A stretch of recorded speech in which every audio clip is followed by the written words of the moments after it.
Human फिमेल्समध्ये ज्या काही reproductive cycles होतात त्या रिप्रोडक्टिव्ह सायकलला मेस्ट्रल सायकल असं म्हटलं जातं. अशा प्रकारचे रिप्रोडक्टिव्ह सायकल्स नॉन ह्युमन फिमेल्समध्ये सुद्धा असतात आणि ते फक्त एप्समध्ये असतात आणि ग्रेट. त्याच्यामध्ये मग ओरँगुटान असेल, चिंपांजी असेल, विला असेल, या प्राण्यांच्या फिमेलमध्ये फक्त अशा प्रकारचे रिप्रोडक्टिव्ह सायकल्स होतात. तर आज आपण बघणार आहोत हे मेन्स्ट्रुअल सायकल म्हणजे काय. तर एक्झॅक्टली मेन्स्ट्रुअल सायकल म्हणजे काय? It is the recurring physiological changes in the female's body that are under the control of reproductive hormones. कोणत्याही फिमेलमध्ये वयवर्ष 12 ते वयवर्ष 50 ते 55 या दरम्यान जे रिप्रोडक्टिव्ह सायकल्स होतात त्या रिप्रोडक्टिव्ह सायकल्सला म्हटलं जातं मेन्स्ट्रुअल सायकल. कोणत्याही फिमेलच्या शरीरामध्ये ज्या वेळेला 10, 12, 13 या दरम्यान जे रिप्रोडक्टिव्ह सायकल ॲपियर होतं त्याला आपण पहिल्या मेन्स्ट्रुअल सायकलला म्हणतो मेनार्च आणि शेवटच्या मेन्स्ट्रुअल सायकलला म्हणतो मेनोपॉज.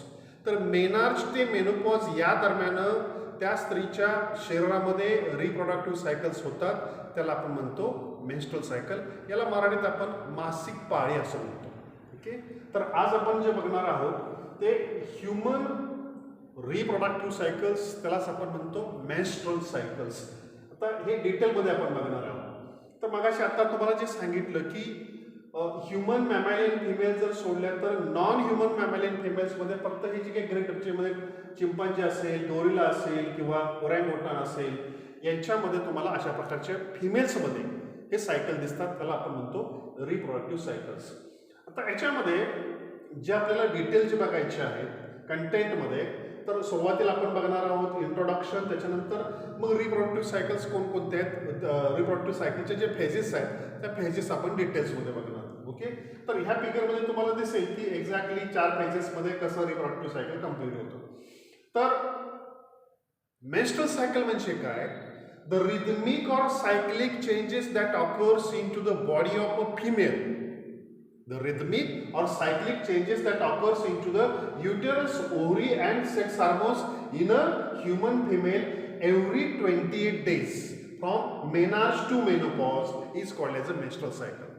म्हणजे कोणत्याही स्त्रीच्या शरीरामध्ये 28 दिवसामध्ये तिच्या शरीरामध्ये असणारे सेक्स हार्मोन्स, गर्भाशय आणि ओव्हरी याच्यामध्ये जे सायक्लिक आणि रिदमिक चेंजेस होतात त्या सर्व जे बदल होतात त्या बदलांचा एकूण जो अभ्यास आहे, जो 28 दिवसामध्ये जे बदल होतात त्या सगळ्याचा स्टडी म्हणजे काय झालं तर मेन्स्ट्रुअल सायकलचा स्टडी.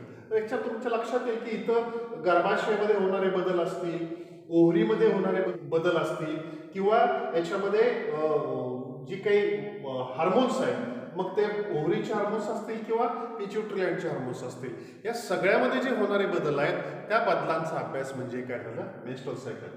तर इंट्रोडक्टरी पार्टमध्ये आपण काय बघतोय तर कोणत्याही स्त्रीच्या शरीरामध्ये पहिल्या मासिक पाळीपासून ते शेवटच्या मासिक पाळी, मग शेवटची मासिक पाळी साधारणतः 50 वर्षाच्या प्लस मायनस 5 वर्ष या दरम्यान येते आणि ते प्रत्येक महिन्यामध्ये जे होणारे बदल आहेत except the pregnancy period. Pregnancy चालू असताना मेन्स्ट्रुअल सायकल होत नाही. तर मेनार्च टू मेनोपॉज या कालावधीमध्ये हा जो काही 35 वर्षाचा जो कालावधी आहे या कालावधीमध्ये प्रत्येक महिन्यामध्ये त्या स्त्रीच्या गर्भाशयामध्ये, ओव्हरीमध्ये आणि हार्मोनमध्ये होणारे जे बदल आहेत आणि जे 28 दिवसांनी प्रत्येक 28 दिवसांनी रिपीट होतात त्या त्याचा स्टडी म्हणजे काय झालं तर मेन्स्ट्रुअल सायकलचा स्टडी. तर हे इंट्रोडक्टरी पार्ट झाला. तर याच्यामध्ये आपल्याला तुमच्या लक्षात येईल की ही जी फिगर याच्यामध्ये तुम्हाला दिसेल की ओव्हरीमध्ये 28 दिवसामध्ये होणारे बदल म्हणजे 0 डे टू 28 डे, 28 दिवसामध्ये जे बदल होतात ते ओव्हरीमध्ये होतात, ते बॉडीच्या टेम्परेचरमध्ये होतात, ते हार्मोन्स ऑफ दी पिट्युटरी ग्लँडमध्ये होतात, ओव्हरीच्या हार्मोनमध्ये होतात आणि गर्भाशयामध्ये होतात. तर प्रत्येक 28 दिवसामध्ये जे होणारे बदल आहेत त्याचा आपण स्टडी करणार आहोत. आता एक्झॅक्टली मेन्स्ट्रुअल सायकल्समध्ये मेन्स्ट्रुअल म्हणजे काय? मेन्सेस म्हणजे काय तर ते आपण बघतोय. तर आपल्याला माहिती आहे की कंप्लीट हे 28 दिवसाचं सायकल असतं. आता त्याच्यामध्ये व्हॅरी होऊ शकतात. प्रत्येक स्त्रीचं शरीर हे वेगळं असतं आणि त्याच्यानुसार तिच्या शरीरामध्ये बदल होत असतात. मग काही स्त्रियामध्ये 32 दिवसामध्ये मासिक पाळी येते, काहीमध्ये 30मध्ये येते, काही 27मध्ये, काही 26मध्ये व्हेरिएशन असतं. परंतु पर्टिक्युलरली 28 दिवसाचं ऑन अँड ॲव्हरेज 28 दिवसाचं जे सायकल आहे त्याला आपण मेन्स्ट्रुअल सायकल म्हणतो की ऑन अँड ॲव्हरेज हे नॉर्मल सायकल, नॉर्मल पिरियड झाला. आता याच्यामध्ये मेनिस्ट्रेशन हा जो शब्द आहे तो मेन्सेस ह्या शब्दापासून आला की जो लॅटिन मेन्सेस शब्द आहे आणि लॅटिनमध्ये मेन्सेसचा अर्थ होतो month. Okay, which in turn relates to the Greek मीन. म्हणजे मीन वर्ण आला मेन्सेस आणि मेन्सेस वर्ण आला मेनिस्ट्रेशन. मीन म्हणजे मून आणि आपल्याला माहिती आहे की पौर्णिमेपासून पौर्णिमापर्यंत हा जो काही कालावधी आहे हा कालावधी साधारणतः 30 दिवसाचा असतो. म्हणजे आणि हा जो 30 दिवसाचा कालावधी तो साधारणतः 28 दिवसाचा सारखा जवळपास आहे. म्हणून याला काय म्हटलेलं आहे 28 किंवा 1 दिवसाचा कालावधी असल्यामुळं याला आपण काय म्हणतो मीन म्हणतो. मून, मीन, मेन्सेस आणि मेनिस्ट्रेशन वरून आला. ओके, तर हा एक्झॅक्टली मेनिस्ट्रेशन हा शब्द कसा आला ते आपण बघितलं याच्यामध्ये. आता मेनिस्ट्रेशन म्हणजे काय एक्झॅक्टली किंवा मेन्स्ट्रुअल सायकल म्हणजे काय तर याच्यामध्ये आपण बघतोय की कोणत्याही नॉर्मल स्त्रीच्या शरीरामध्ये प्युबर्टी पासून मेनोपॉज पर्यंत म्हणजेच वय वर्ष 10, 11, 12, 13 या दरम्यान त्या मुलीच्या शरीरामध्ये ज्यावेळेला पहिली मासिक पाळी येते तिथून त्या मासिक पाळीला आपण काय म्हणतो मेनार्च म्हणतो. त्याला आपण म्हणतो प्युबरिटी म्हणजे सेक्शुअल मॅच्युरिटी. तिथून ते प्रेग्नन्सी पिरियड जर सोडला तर शेवटपर्यंत म्हणजे ज्या दिवशी शेवटची मासिक पाळी अवतरते वय वर्ष 50, त्याच्यापैकी मग 1-2 वर्ष कमी असतील किंवा 1-2 वर्ष जास्त असतील. ते जे शेवटचं जे सायकल आहे, शेवटचा पिरियड आहे किंवा शेवटची जी मासिक पाळी आहे या कालावधीमध्ये प्रेग्नन्सी पिरियड जर सोडला तर प्रत्येक महिन्यामध्ये त्या स्त्रीच्या शरीरामध्ये होणारे जे बदल आहेत त्या सगळे बदल होतात. प्रत्येक रिपीट होतात. ते copy paste copy paste copy paste like that. Okay, तर प्युबर्टीपासून म्हणजे ही कधी मुलगी आहे इथं दाखवली मुलगी आहे त्या मुलीचं नंतर काय होणार आहे सेक्शुअल मॅच्युरिटी होईल, त्याचं कॉन्सेप्शन होईल, गर्भधारणा होते, नंतर प्रेग्नन्सी आणि नंतर मेनोपॉज. हा जो काही एकूण 35 वर्षाचा जो काही कालावधी आहे या 35 वर्षाच्या कालावधीमध्ये त्या स्त्रीच्या शरीरामध्ये प्रेग्नन्सी पिरियड जर सोडला तर प्रेग्नन्सी पिरियड सोडून प्रत्येक महिन्यामध्ये जे बदल होत असतात शारीरिक बदल होत असतात. मग ते बदल गर्भाशयामध्ये होतात, ओव्हरीमध्ये होतात, मॅमरी ग्लँडमध्ये होतात आणि हार्मोन्समध्ये होतात. हे जे सायक्लिक आणि रिदमिक चेंजेस आहेत याचा अभ्यास म्हणजे काय झालं त्यालाच आपण म्हणतो that is called as a menstrual cycle. So menarche to menopause that cycle which continuously repeated. Okay, त्याला आपण म्हणतो मेन्स्ट्रुअल सायकल. आता नॉर्मल मेन्स्ट्रुअल सायकल ह्युमन बिंगमध्ये आपण बघितलं तर कोणत्याही नॉर्मल फिमेलमध्ये एक्झॅक्टली 28 दिवसाचं मेन्स्ट्रुअल सायकल असतं. Okay, so the menstrual cycle is of 28 days आणि प्रत्येक महिन्याच्या शेवटी म्हणजे प्रत्येक मेन्स्ट्रुअल सायकलच्या शेवटी म्हणजे 29वा दिवस हा जो असतो हा पुढच्या मासिक पाळीचा पहिला दिवस असतो किंवा पुढच्या सायकलचा पहिला दिवस असतो. Okay, so in every mammalian normal female, mammalian म्हणण्यापेक्षा ह्युमन फिमेलमध्ये म्हणतो आपण, in every human female the cyclic changes that occurs reappears every 28 days. Okay, that is called as a menstrual cycle. आता याच्यामध्ये तुम्हाला दिसेल की प्रत्येक सायकलचा जो एंड आहे तो एंड कशामुळे होतो the end of the cycle is marked by bleeding. Okay, या ठिकाणी ब्लिडिंग होतं. Bleeding marks the beginning of the new cycle and end of the first cycle. Okay, bleeding आणि ते ब्लिडिंग जे आहे त्याला म्हणतो आपण काय ब्लिडिंग झालं. जो ज्या दिवशी ब्लिडिंग चालू होतं रक्तस्राव चालू होतो योनी मार्गाद्वारे त्याला आपण म्हणतो न्यू सायकल डे 1. ओके, ते 29वा दिवस जो असतो ना तो पुढच्या सायकलचा हा पहिला दिवस असतो. म्हणजे ब्लिडिंगचा जो काही पिरियड आहे मग तो 5 दिवसाचा असेल 3 दिवसाचा असेल साधारणतः 4 दिवसापासून ते 7 दिवसापर्यंत असतो. ही सुद्धा एक फेज आहे आणि ती पुढच्या मेन्स्ट्रुअल सायकलची पहिली फेज असते. ओके, तर हा 28 दिवसाचा जो काही कालावधी आहे, हा 28 दिवसाचा कालावधी एकूण 4 फेजेसमध्ये डिवाइड केलेला आहे. पहिली फेज आहे मेन्स्ट्रुअल फेज किंवा त्याला मेनिस्ट्रेशन म्हटलं जातं. दुसरी फेज आहे फॉलिक्युलर फेज किंवा त्याला प्रॉलिफरेटिव्ह फेज म्हटलं जातं. तिसरी फेज आहे ओव्ह्युलेटरी किंवा त्याला ओव्ह्युलेशन म्हटलं जातं. आणि चौथी जी फेज आहे त्याला सिक्रेटरी फेज किंवा ल्युटियल फेज म्हटलं जातं. तर याच्यामध्ये तुम्हाला दिसेल की इथं ही पहिली फेज आहे, ही दुसरी फेज आहे, ही तिसरी फेज आहे आणि सगळ्यात मोठी ही चौथी फेज आहे. Okay, so menstrual cycle is divided into 4 different phases. Menstrual phase, proliferative और फॉलिक्युलर फेज, नंतर ओव्ह्युलेटरी फेज आणि चौथी जी आहे ती सेक्रेटरी फेज. आता आपण बघणार आहोत 1 बाय 1. आता ही जी काही पहिली फेज आहे त्याला मेन्स्ट्रुअल फेज किंवा मेन्स्ट्रुएशन असं म्हटलं जातं. आता ही जी फेज आहे, कोणत्याही फिमेलच्या ज्या वेळेला सायकलचा एंड होतो 28व्या दिवशी, त्यावेळेला 29व्या दिवशी तिच्या योनी मार्गातून ब्लिडिंग चालू होतं.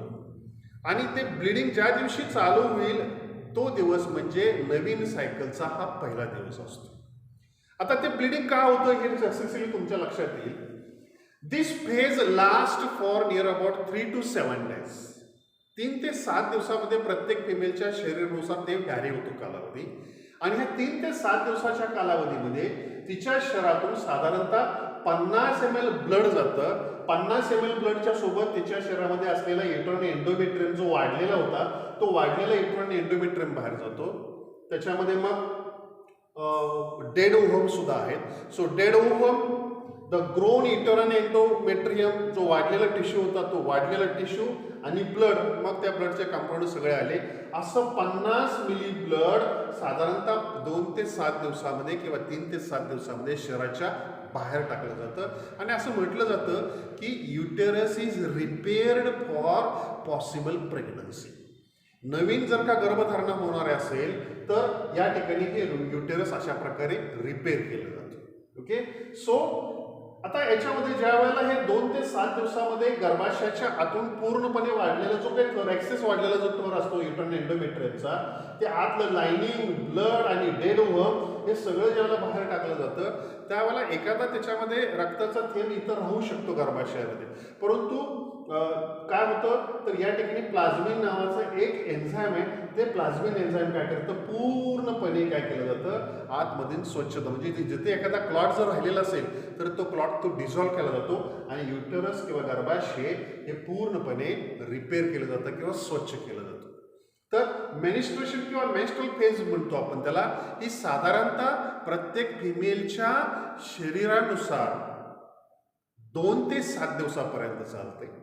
आणि ह्या 2 ते 7 दिवसामध्ये पहिल्या मेन्स्ट्रुअल सायकल किंवा अगोदरच्या मेन्स्ट्रुअल सायकलमध्ये गर्भाशयामध्ये झालेली जी काही वाढ आहे, युट्राइन एंडोमेट्रियम आणि विलाय आणि ब्लड वेसल्स आणि लिम्फ वेसल्स, नर्व फायबर्स, त्याच्यामध्ये नंतर म्युकस ग्लँड्स आणि डेड ओव्हम, आणि हे सगळं ब्लडच्या माध्यमातून शरीराच्या बाहेर टाकलं जातं योनी मार्गातून किंवा बर्थ कॅनलमधून.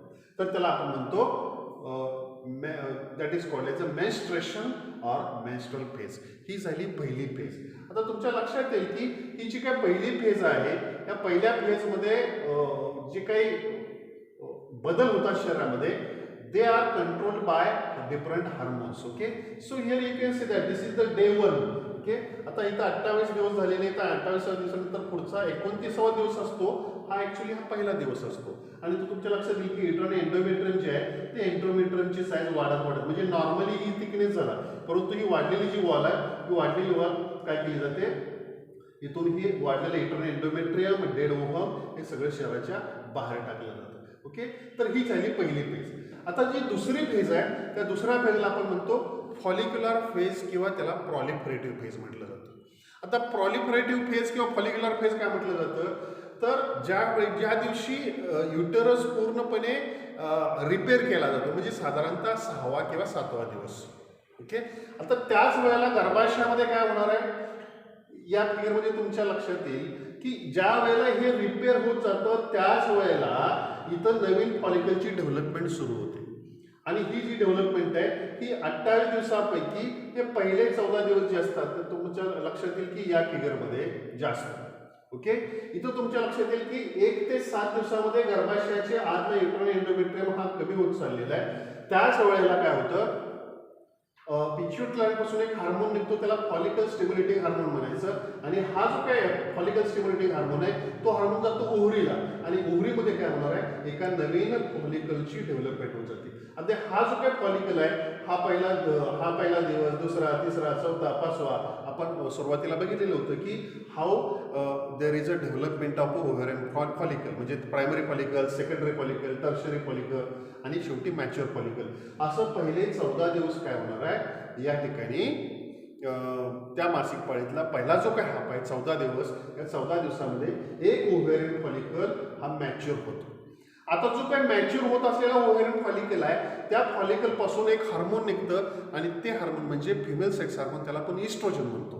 आता हा जो इस्ट्रोजन आहे तो इस्ट्रोजन जातो कुठं, here you can see that there is a oestradiol. निळ्या कलरमध्ये दाखवलेला हा इस्ट्रोजन किंवा इस्ट्रॅडिओल आहे, तो जातो गर्भाशयाला, आणि गर्भाशयामध्ये परत एका नवीन इटरन ग्रोन एंडोमेट्रियमची वाढ व्हायला चालू होते. म्हणजे हे सगळं इंटरलिंक्ड आहे. म्हणजे इथं एंड होणे, पैका सायकलचा एंड होणे आणि नवीन सायकल चालू होणे.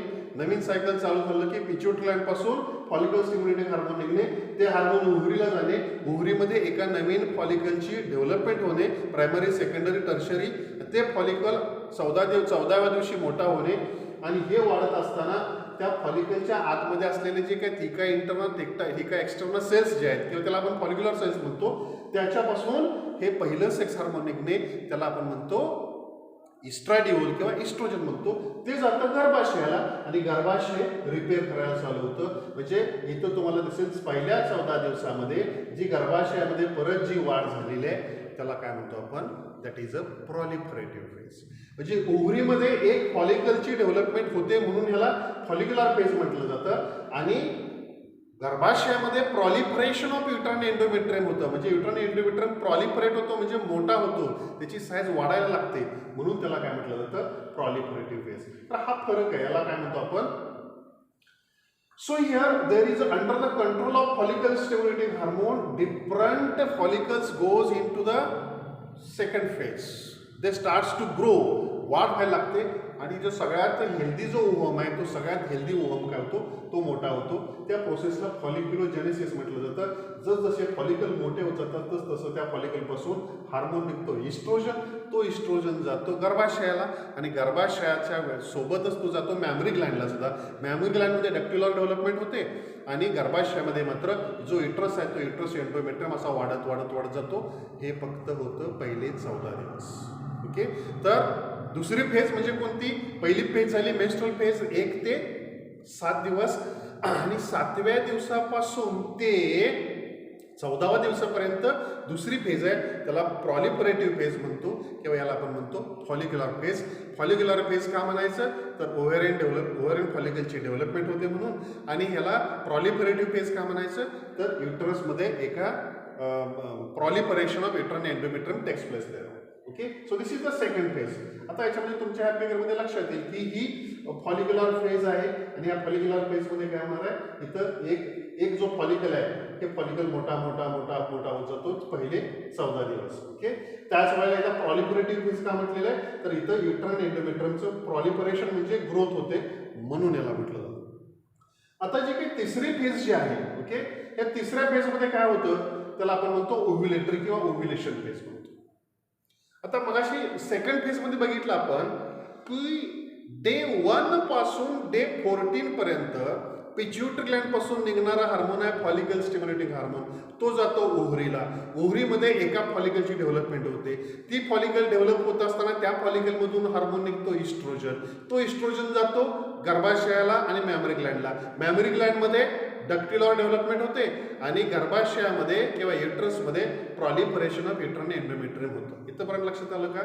आता होतं कसं, जसं हा फॉलिकल मोठा होत जातो, म्हणजे पहिला दिवस, दुसरा दिवस, तिसरा दिवस, आता फॉलिक्युलर फेज म्हटलेलं इथं 1 2 3 4 5 6 7 8 9 10 असं 13 पर्यंत, आणि सगळ्यात मोठा होतो मॅच्युअर फॉलिकल, त्याला आपण म्हणतो डे 14. आता 14व्या दिवशी काय होतं, 14व्या दिवशी तुमच्या लक्षात येईल की इथं किंवा हिरव्या कलरमध्ये दाखवलेला एक हार्मोन दिसतो, त्याला ल्युटिनायझिंग हार्मोन म्हणायचं. आता 14व्या दिवशी ज्या वेळेला हा फॉलिकल मॅच्युअर होतो, त्याला आपण फॉलिक्युलोजेनेसिसमध्ये बघितलेलं आहे की एक फॉलिकल मॅच्युअर झाला. तो मॅच्युअर झाल्यानंतर 14व्या दिवशी त्या स्त्रीच्या पिट्युटरी ग्लँड पासून काय होतं, दुसरा सेक्स हार्मोन निघतो, गोनाडोट्रॉपिक हार्मोन निघतो, त्याला LH म्हटलं जातं किंवा ल्युटिनायझिंग हार्मोन म्हटलं जातं. हा LH कुठं जातो, this LH goes to the ovary. आणि ज्या वेळेला LH ओव्हरीला जातो त्या ओव्हरीमध्ये काय होतं, हा जो काय फॉलिकल आहे हा फॉलिकल बस्ट होतो आणि त्या फॉलिकलमधून 1 ओहम किंवा एक एग ड्रॉप केला जातो. कोणतीही स्त्री किंवा कोणतीही मुलगी जिच्यामध्ये मेन्स्ट्रुअल सायकलचा कालावधी हा 28 दिवसाचा आहे, त्या स्त्रीच्या किंवा त्या मुलीच्या शरीरामध्ये 14व्या दिवशीच ओव्ह्युलेशन होतं.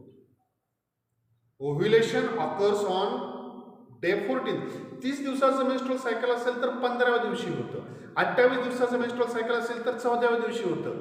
म्हणजे 29 दिवसाचं असेल मेन्स्ट्रुअल सायकल तर 14.5वा दिवस, 32 दिवसाचा असेल मेन्स्ट्रुअल सायकल जर झालं तर 16वा दिवस, बरोबर मिड फेज. ओके. आणि त्या दिवशी तुमच्या लक्षात येईल की ज्या दिवशी ओव्ह्युलेशन होतं त्या दिवशी त्या शरीराचं, त्या स्त्रीच्या शरीराचं जे काही तापमान आहे ते तापमान साधारणतः 1 डिग्री सेल्सिअसनं वाढतं. ओके. नॉर्मली 36 डिग्री सेल्सिअस असेल तर ज्या दिवशी ओव्ह्युलेशन होतं त्या दिवशी 1 डिग्री सेल्सिअसनं टेम्परेचर वाढतं. Okay. So what is ovulation? Ovulation is the process by which, under the control of luteinizing hormone from the pituitary gland or adenohypophysis, the mature ovarian follicle bursts, releasing one egg or one ovum outside the ovary. This process is called as the ovulation. आणि ह्या एका दिवसाच्या फेजला काय म्हटलं जातं, ओव्ह्युलेटरी phase म्हटलं जातं. So ovulation is the process by which egg is dropped outside the ovary from mature follicle. So this is the third phase. Okay. आता जी काही पुढची जी फेज आहे, आता याच्यामध्ये त्याच्यापूर्वी आपण बघूया की ज्या दिवशी ओव्ह्युलेशन होतं, ओव्ह्युलेशन झाल्याबरोबर आतला जो काही एग आहे तो एग ड्रॉप केला बाहेर आणि राहिल्या ज्या पेशी आहेत त्या पेशीमध्ये पिवळ्या कलरचा पिगमेंट डिपॉझिशन होतो. आता तुमच्या लक्षात येईल की इथं 1 ते 13 फॉलिक्युलर फेज, ओके, किंवा प्रॉलिफरेटिव्ह फेज. त्याच्या सुरुवातीला 1 ते 7 मध्ये आपण बघितलं की तिथं मेन्स्ट्रुअल फेज असते. ओके. 14व्या दिवशी ओव्ह्युलेशन होतं आणि 14व्या दिवशी ओव्ह्युलेशन झालं की 14वा आणि 15वा दिवस त्याच्यामध्ये ल्युटीन पिगमेंट डिपॉझिट होतो आणि तो जो पिगमेंट आहे तो पिगमेंट डिपॉझिट झाला की त्याच्यापासून काय तयार होतो, कॉर्पस ल्युटियम. आता हा जो काही कॉर्पस ल्युटियम आहे तो कॉर्पस ल्युटियम 15व्या दिवसापासून त्याचं काम चालू होतं ते 27व्या दिवसापर्यंत, आणि प्रेग्नन्सी असेल तर कंटिन्यूस पूर्णपणे पुढं.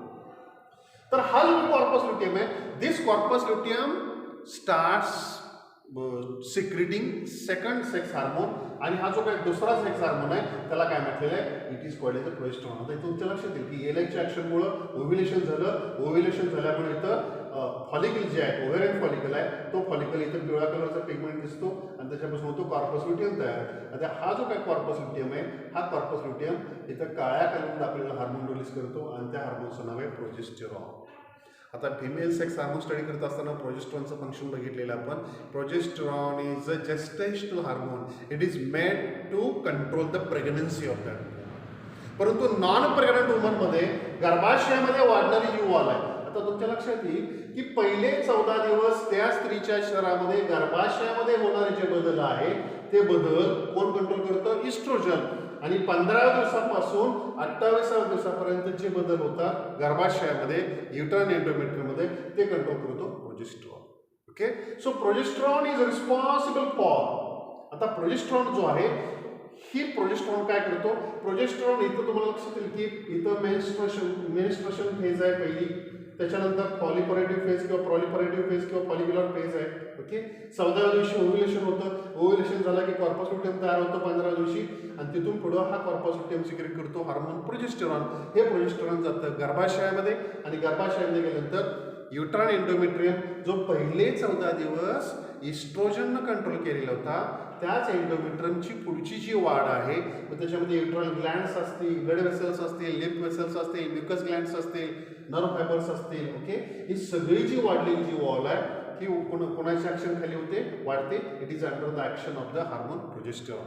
आता इथून पुढे काय होणार आहे, त्याला ल्युटियल फेज किंवा सिक्रेटरी फेज का म्हटलं जातं.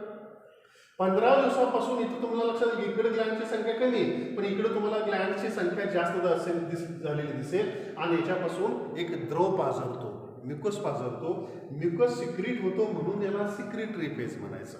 याला ल्युटियल फेज काय म्हणायचं? कारण याच्यामध्ये याच फेजमध्ये कॉर्पस ल्युटियम आहे आणि ल्युटिन पिगमेंट इथं डिपॉझिट झाला म्हणून त्याला ल्युटियल फेज म्हटलं जातं. म्हणजे इथं कॉर्पस ल्युटियममुळे ह्याला ल्युटियल फेज म्हणायचं आणि सिक्रेशन ऑफ म्युकसमुळे ह्याला काय म्हटलं जातं? It is called as the secretary phase. तर ही जी आहे ती चौथी फेज आहे आणि ही जी चौथी जी फेज आहे, this fourth phase is totally under the control of hormone that is called as a progesterone, which is a second female sex hormone. Okay, आता काय होतं इथं ल्युटियल फेज जी काही सिक्रेटरी फेज आहे, ही फेज जी आहे ती 14व्या दिवसापासून किंवा 15व्या दिवसापासून 28व्या दिवसापर्यंत होते. परंतु होतं कसं, जनरली कोणत्याही स्त्रीच्या किंवा कोणत्याही मुलीच्या शरीरामध्ये प्रेग्नन्सी जी राहते, प्रेग्नन्सी ज्याला आपण कॉन्सेप्शन म्हणतो किंवा त्याला गर्भधारणा म्हणतो, ही गर्भधारणा साधारणतः 25, 24, 22, 23, 24, 25 या कालावधीमध्ये होते. आणि त्या कालावधीमध्ये जर प्रेग्नन्सी असेल तर प्लासेंटा तयार होतो आणि प्लासेंटा काय करतो? Placenta releases the HCG, human chorionic gonadotropin, हे दुसरं हार्मोन निघतो. HCG जातो कॉर्पस ल्युटियमला आणि कॉर्पस ल्युटियमला मेसेज जातो की देयर इज अ प्रेग्नन्सी, आणि त्यामुळे कॉर्पस ल्युटियमची डेथ होत नाही. परंतु नॉन प्रेग्नंट वुमनमध्ये, जी मुलगी प्रेग्नंट नाही किंवा जी स्त्री प्रेग्नंट नाही, तिच्या शरीरामध्ये काय होणार आहे? कॉर्पस जे गर्भाशय आहे, गर्भाशय 27व्या दिवसापर्यंत गर्भधारणेची वाट बघतं आणि 27व्या दिवसापर्यंत जर का गर्भधारणा जर झाली नाही तर 27व्या दिवशी कॉर्पस ल्युटियम ही जी टेम्पररी ग्लँड आहे ओव्हरीमध्ये, तिची डेथ होते. आणि त्याची डेथ झाल्याबरोबर काय होणार आहे? कॉर्पस ल्युटियमची डेथ झाली म्हणून प्रोजेस्टेरॉन गायब होतो. प्रोजेस्टेरॉन गायब झाल्याबरोबर प्रोजेस्टेरॉननं कंट्रोल केले गर्भाशय. आता कॉर्पस ल्युटियमची डेथ झाल्यावर त्याच्यापासून काय तयार होतं? कॉर्पस अल्बिकस, आणि it is a not a Gland, it is a dead scar. Okay, ती डेड ग्लँड आहे. म्हणून काय होतं? 27व्या दिवशी तुमच्या लक्षात येईल की इथं असणाऱ्या ब्लड वेसल हे वेगळ्या प्रकारे आहेत आणि 27व्या दिवशी इथं काय होणार आहे? आतली जी वॉल आहे ती आतली वॉल कोलॅप्स व्हायला लागते. वाढलेला इलेक्ट्रॉन जो एंडोमेट्रियम आहे तो कोलॅप्स व्हायला लागतो due to the absence of the progesterone. कारण कॉर्पस ल्युटियमची डेथ 27व्या दिवशी झाल्यामुळं प्रोजेस्टेरॉन बंद झाला आणि प्रोजेस्टेरॉन बंद झाल्यामुळं युट्रान एंडोमेट्रियम जो वाढले तो कोलॅप्स व्हायला लागतं आणि मग 28व्या दिवसापासून तो लूज व्हायला लागतो. आणि नंतर जो 29वा दिवस आहे की जो पुढच्या सायकलचा पहिला दिवस आहे, त्या पहिल्या दिवसापासून हा वाढलेला जो टिश्यू आहे, जे ब्लड आहे, आलेला वरचा डेड ओव्हम आहे, मग ते lymph vessel, blood vessel, nerve fibre, हे सगळं जो टिश्यू आहे तो रक्तस्रावाच्या स्वरूपामध्ये, ब्लिडिंगच्या स्वरूपामध्ये, मॅनिस्ट्रेशनच्या स्वरूपामध्ये तो शरीराच्या बाहेर टाकला जातो योनी मार्गाद्वारे. ती जी फेज आहे तिथून पुढे 29व्या दिवशी जी चालू होते, की वाढलेलं सगळं जे काही गबाळ आहे, इलेक्ट्रॉन एंडोमेट्रियम असेल, ब्लड असेल, लिम्फ वेसल असेल, नर्व फायबर असतील, म्युकस असेल, म्युकस ग्लँड असतील, डेड ओव्हम असेल, असं 50 ml ब्लड आणि सगळा जो टिश्यू आहे, डेड ओव्हम आहे, हे बाहेर टाकायला पुढचे 3 ते 7 दिवस लागतात. कोणामध्ये 5 दिवसामध्ये कंप्लीट होतं, कोणामध्ये 7 दिवस लागतात, कोणामध्ये 3 दिवसामध्ये पण कंप्लीट होतं. तर ही जी आहे पुढचं कंप्लीट रिपेअरिंग म्हणतो, हे रिपेअरिंग परत काय होतं? पहिल्या दिवशी चालू होतं आणि हा 29वा दिवस म्हणजेच पुढच्या सायकलचा पहिला दिवस. तर मेन्स्ट्रुअल सायकलमध्ये तुमच्या लक्षात येईल की एकूण फेजेस आहेत 4. ओके, आणि ह्या 4 फेजेसमध्ये जी काय पहिली जी फेज आहे त्याला आपण मेन्स्ट्रुअल फेज म्हणतो. दुसरी जी फेज आहे त्याला प्रॉलिफरेटिव्ह फेज म्हणतो. Okay, so menstruation phase. So there is a menstrual phase which begins from day 1 to day 7. त्याच कालावधीमध्ये त्याचं फॉलिकलची डेव्हलपमेंट म्हणते होते म्हणून त्याला फॉलिक्युलर फेज म्हणायचं. फॉलिकल डेव्हलप व्हायला लागला की त्याच्यापासून इस्ट्रोजन निघतो, तो जातो गर्भाशयाला आणि गर्भाशयामध्ये वाढ मेंटल करतो युट्रान एंडोमेट्रियमची 14व्या दिवसापर्यंत, म्हणून त्याला फॉलिक्युलर फेज म्हणायचं. 14व्या दिवशी काय होणार आहे? पिट्युटरी ग्लँड पासून दुसरं हार्मोन निघतं, त्याला एलएच म्हणायचं. तो एलएच तो एलएच ओव्हरीला गेला की काय होणार आहे? ओव्हरीमध्ये ओव्ह्युलेशन होतं, एक ड्रॉप केला जातो, तो एक कुठं जाईल? फॅलोपियन ट्यूबमध्ये. राहिलेल्या पेशी काय, त्याचं रूपांतर कशामध्ये होतं? कॉर्पस ल्युटियममध्ये होतं. कॉर्पस ल्युटियम तयार करतो प्रोजेस्टेरॉन हार्मोन, तो जातो ओव्हरीला. ओव्हरीला 14व्या दिवसापासून ते 27व्या दिवसापर्यंत किंवा प्रेग्नन्सी असेल तर पुढं कंटिन्यू. ओके, तर आणि हे सगळं मेंटेन करतो प्रोजेस्ट्रॉन. हे झालं नॉन प्रेग्नंट वुमनमध्ये. प्रेग्नंट वुमनमध्ये जर का गर्भधारणा जर झालेली असेल आणि ती बिचारी प्रेग्नंटी जर असेल तर काय होणार आहे, पूर्णपणे 9 महिने 9 दिवस हा कॉर्पस ल्युटियम तसाच राहतो आणि कॉर्पस ल्युटियम तसाच राहिल्यामुळं प्रोजेस्ट्रॉन येतो आणि प्रोजेस्ट्रॉन असल्यामुळं ही जी वॉल आहे एंडोमेट्रियमची ती कोलॅप्स होत नाही. So this is about the menstrual cycle which is completed in 4 different phases. Menstrual phase 1 ते 7 दिवस, proliferative phase 8 ते 14वा दिवस, ओव्युलेटरी फेज 14वा दिवस आणि सिक्रेटरी फेज किंवा ल्युटियल फेज डे 15 ते डे 30 डे 15 ते डे 28. ओके, 14व्या दिवसापासून ते 28व्या दिवसापर्यंत. ओके.